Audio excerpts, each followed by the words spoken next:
Bezrat Hashem, dans le cours d'aujourd'hui, nous parlerons de la mitzvah de Hanouka.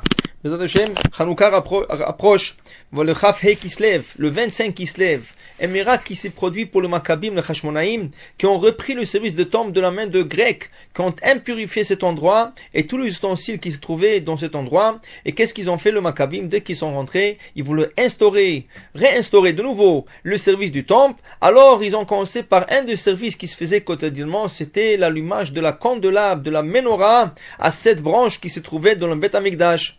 Maintenant, ils ont cherché, ils n'ont pas trouvé de l'huile pure pour allumer cette menorah, jusqu'à qu'Akadosh Baruch Hu les a éclairés. Ils ont trouvé une petite fiole d'huile scellée par le sceau du Kohen Gadol, et là, cette fiole d'huile, quand ils ont rempli le lampion de la candelabre, le lampion sont remplis, ils avaient suffisamment d'huile pour allumer une seule journée. Mais là, un miracle s'est produit pour eux, et chaque soir, le lampion sont remplis de nouveau, jusqu'au 8e soir, que le lampion sont remplis, mais c'était exactement le temps pour qu'ils puissent aller chercher de l'huile pure dans la ville de Ludkaya, une ville où on produisait de l'huile d'olive. C'est une ville qui a été distancée 4 jours d'aller et 4 jours de retour de Jérusalem, mais c'était exactement le temps d'aller retourner avec de l'huile pure, et le miracle qui s'est produit pour 8 jours les a permis de recevoir l'huile pure et continuer ce service en pureté et sainteté. Les Chachamim de la génération, depuis cette année, ils ont instauré qu'à chaque année, le 25 Kislev, nous allumerons des bougies de Hanouka en souvenir de ce miracle qui s'est produit pour nos ancêtres à cette époque. Maintenant, comme le miracle s'est produit avec de l'huile d'olive, c'est sûr qu'il sera de préférence, et par mesure de zèle, ce serait bien de allumer la Hanoukia avec de l'huile d'olive. Mais si celui qui pourra pas, ou celui qui n'a pas, c'est sûr qu'il pourra toujours allumer avec des bougies en cire. Par exemple, il y a des bougies en cire qui viennent d'Israël, c'est des bougies coloriées. 44 bougies dans un paquet, mais rien que pour vous sachiez, c'est une mitzvah de supporter cette compagnie si vous les achetez. Pourquoi? Parce que c'est des bougies qui viennent d'Israël, d'une usine des aveugles. C'est des aveugles qui empaquetent ces bougies dans le paquet, et par la toucher de la main, ils savent exactement la quantité des bougies, et jamais ils ont trouvé que dans une boîte il y avait moins que 44 bougies. Alors ils ne le comptent pas, ils le prennent dans leurs mains, ils savent exactement de remplir le petit paquet avec 44 bougies. Alors si vous voulez supporter Israël et cette usine, voilà, c'est une mitzvah de le faire. Seulement quoi? Ces bougies coloriées ne sont pas cachères pour l'allumage de la menorah le vendredi, comme vous allez écouter tout à l'heure. Maintenant, comme vous voyez aussi, il y a une petite différence, que la candelabre de Beth Amikdash, la menorah, elle avait 7 branches, tandis que la Hanoukia, elle a 8 branches. La raison pour cela, que nous ne pouvons pas allumer avec une Hanoukia de 7 branches comme eux ils le faisaient, car il est interdit de copier un des ustensiles de Beth Amikdash. On ne peut pas faire un autel, on ne peut pas faire la Hanoukia, on ne peut pas faire n'importe le quoi qu'il y avait dans Beth Amikdash, la table en or par exemple, on ne peut pas le copier. C'est pour cela, quand ils ont instauré l'allumage de la Hanoukia, ils ont instauré d'une manière qu'elle soit un peu différente du temple. Alors ils ont instauré une Hanoukia, un candélabre à 8 branches. Maintenant, chaque soir, on allumera une seule bougie, tandis que eux, ils ont allumé tous les 7 bougies à la fois, chaque soir. Mais encore, la raison pour cette instauration, c'est pour nous donner la joie, que chaque soir, nous allumons une bougie de plus, et Mosif ve'oler, nous ajoutons de la simcha dans la fête de Hanouka. La durée de l'allumage des bougies de Hanouka devra être d'une demi-heure, qui veut dire le temps que le soleil se couche et les étoiles sortent, c'est le temps d'allumage. Et il y avait encore jusqu'à une demi-heure plus tard des gens qui retournaient chez eux du travail à l'époque de nos sages. C'est pour ça que le Rambam, le Maïmonide, il est dans l'opinion que après une demi-heure, après le sortie des étoiles, le temps d'après, il n'est plus caché pour l'allumage des bougies de Hanouka. Pour lui, une demi-heure après la sortie des étoiles, on ne peut plus allumer les bougies de Hanouka avec bracha, on les allumera sans bracha. Ceci, elle n'est pas l'opinion des autres décisionnaires qui disent que tant qu'il y a des gens qui passent dans la rue, nous pouvons toujours allumer la menorah avec bracha. Alors si on le traduit dans les heures d'aujourd'hui, on parlera de 10 heures, 11 heures, maximum minuit. On voit qu'il y a des gens qui passent dans la rue, on peut allumer les bougies de la Hanoukia avec bracha, et on le placera, comme on va dire plus tard, ou dans la fenêtre ou au seuil de la porte en avant de la maison. Mais, qu'est-ce qui arrive si quelqu'un arrive à 1h, 2h, 3h, 4h du matin, 5h du matin, mais il fait toujours nuit, le soleil s'est pas levé encore? Selon beaucoup de décisionnaires, il faudra qu'il ait avec lui 2 autres personnes qui écoutent la bracha pour qu'ils puissent faire la bracha. Sinon, à qui propage le nes? Il faut propager le nes. C'est cette bracha qui vient propager le nes, mais tout le monde est en train de dormir dans leur lit et on ne propage à personne. Mais si il y a 2 ou 3 personnes dans la maison qui peuvent réveiller et faire la bracha en leur présence, même s'il est 1h, 2h, 3h, 4h du matin, 5h du matin, il pourra le réveiller et faire la bracha en leur présence avec bracha. Mais s'il y a personne autour de lui, après 1h, 2h, 3h du matin, qu'il y a personne qui passe encore dans la rue, dans ce cas, il allumera les bougies de Hanouka sans bracha. Mais la Mishnah Bora, il dit, c'est lui qui veut absolument les faire avec bracha, il a sur qui s'appuyer.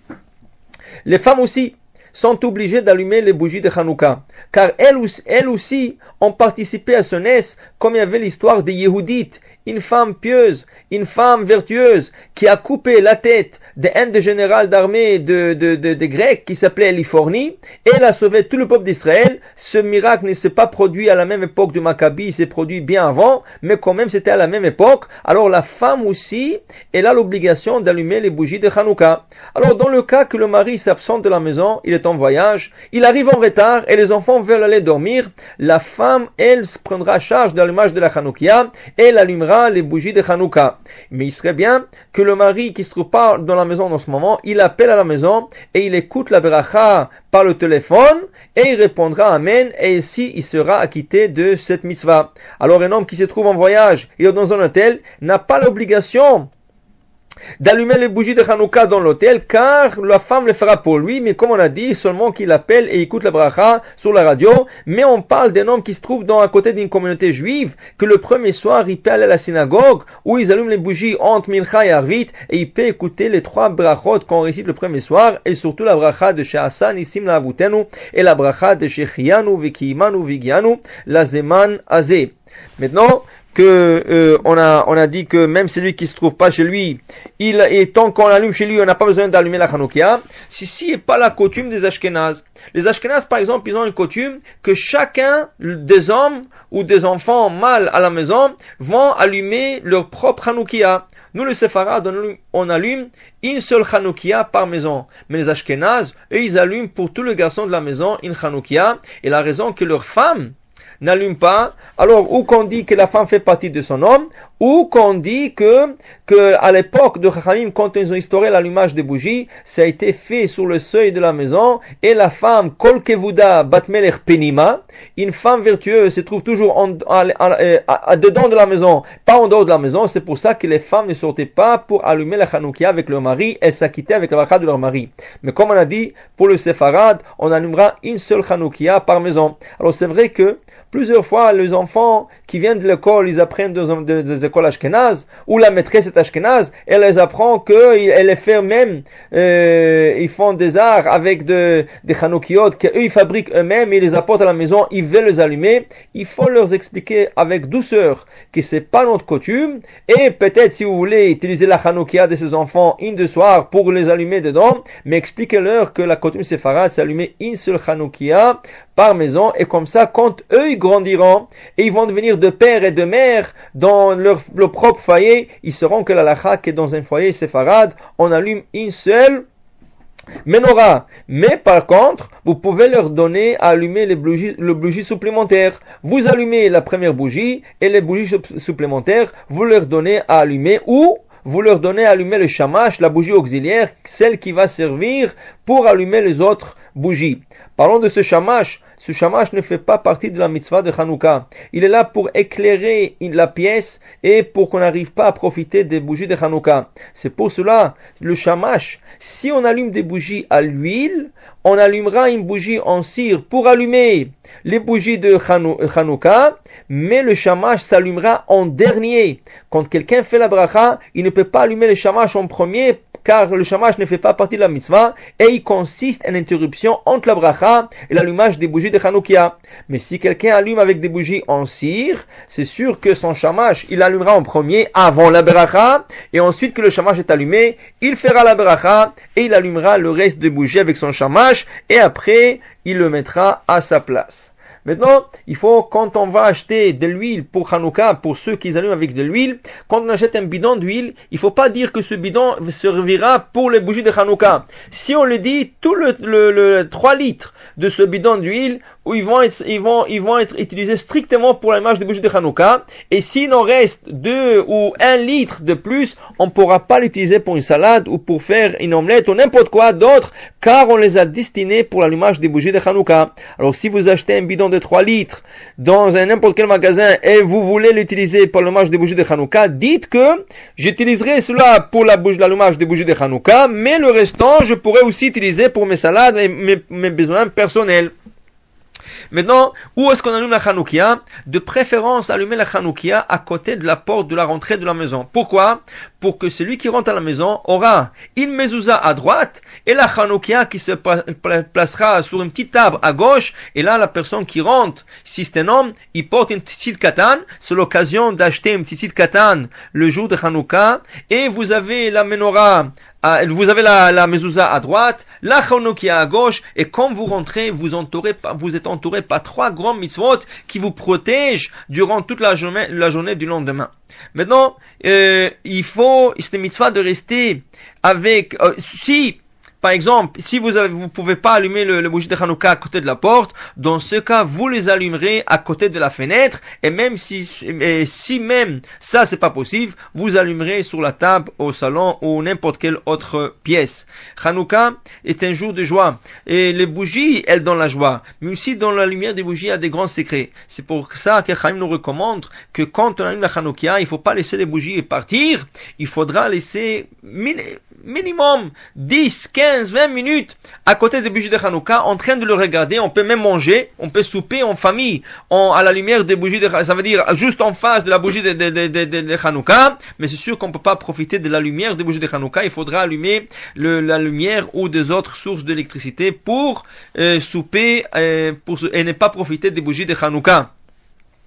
Maintenant, si quelqu'un est invité le vendredi et il veut allumer les bougies de Hanouka et partir tout de suite, alors dans ce cas, si la femme peut rester en arrière 10 minutes avec les bougies de Hanouka, l'homme peut avancer à la synagogue et la femme restera 10 minutes et partira là où ils sont invités. Et sinon, alors ils resteront 3, 4, 5 minutes avec les bougies de Hanouka et ils pourront partir. De rester avec les bougies de Hanouka, c'est une mesure de zèle et pas halachiquement. Maintenant, Hanouka c'est un grand jour de joie. C'est pour ça que la coutume que les gens ne vont pas pèleriner au cimetière les 8 jours de Hanouka, car c'est des jours de joie et celui qui va au cimetière risque de pleurer et d'être triste. Alors ils ont dit que c'est le jour de Hanouka, les gens ne vont pas pèleriner dans le cimetière. Le jour de Hanouka, les 8 jours de Hanouka, nous disons l'Hallel au complet. Pas comme le jour de Pessah, quand on le dit l'Hallel que le 2 premiers jours et le reste des jours l'Hallel n'est pas complet. Le jour de Hanouka, l'Hallel complet. Chaque jour il y a un Sefer Torah. Alors soyez dans la joie et allez-y dans la synagogue à prier et qu'Akadosh Baruch Hu écoute tous les prières d'Am Israël et que nous fasse de miracles Bayamim Ahem, comme dans ce jour-là, Bazeman Azeh à nos jours. Amen. Shabbat Shalom Vorach.